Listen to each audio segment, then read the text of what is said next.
আমার তো মনে হয় ফ্যাসিস্ট সরকারের পথ এখনো আমরা অনুসরণ করছি।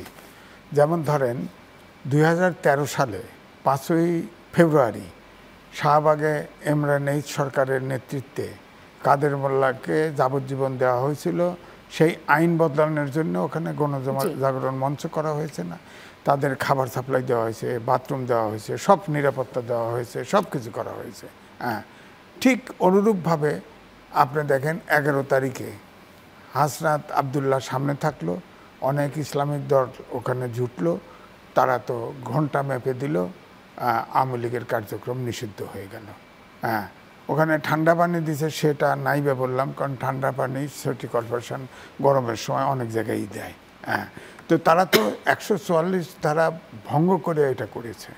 তো সেখানে কিন্তু আবার দেখেন জগন্নাথ বিশ্ববিদ্যালয় যখন ছাত্ররা শিক্ষকরা দাবি করলো, তখন কিন্তু আপনার টিয়ার গ্যাস, আপনার সাউন্ড গ্রেনেড, লাঠিচার্জ সবই হলো। আবার প্রেস ক্লাবের শিক্ষকরা যখন আন্দোলন করলো, তখন কিন্তু গরম পানি, বাচ্চা কোলে করে গরম পানি মারা হয়েছে।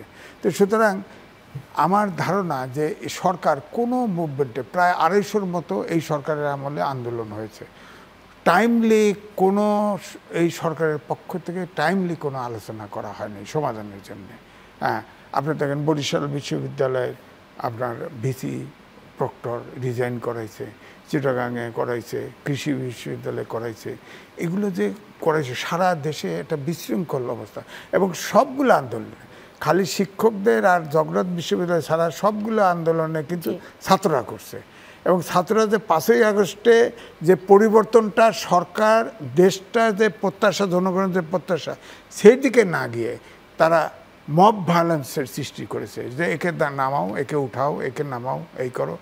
আর ডক্টর মোহাম্মদ ইউনূস এই যে আপনার প্রায় 9 মাস হয়ে গেল, আপনি দেখেন ক্লাস 8 থেকে শুরু করে মাস্টার্স পর্যন্ত ছাত্ররা এই আন্দোলনে শরিক ছিল, সাথে রাজনৈতিক দল, জনগণও ছিল। ম্যাডাম, এরা প্রত্যেকটা মিনিস্ট্রিতে ছাত্র নিয়োগ দিছে কি করে বলেন আপনি?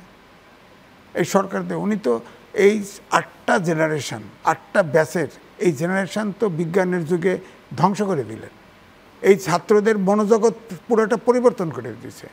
আপনি অটোমেশনের যুগ, যেখানে মানুষের বিকল্প প্রযুক্তি, সেখানে একটা এতগুলো সংস্কার কমিশন করলেন, একটা শিক্ষা কমিশন করলেন না।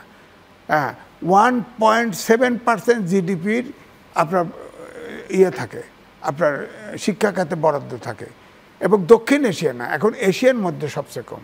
শিক্ষা খাতে বাজেট কম, স্বাস্থ্য খাতে বাজেট কম।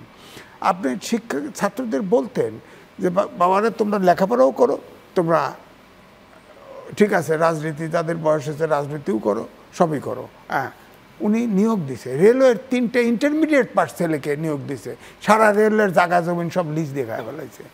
এবং একটা এডিশনাল সেক্রেটারি, দেখেন যারা দুর্নীতি করে বলে পরিচিত, সেই এডিশনাল সেক্রেটারি এই 3 জনের উৎপাতে রিজাইন করে সে আইসা বলে দিছে এটা। তা আপনি বলেন, এটা তো শিক্ষা, এই ছাত্রদেরকে, এই জেনারেশন তো ধ্বংস করে দিল।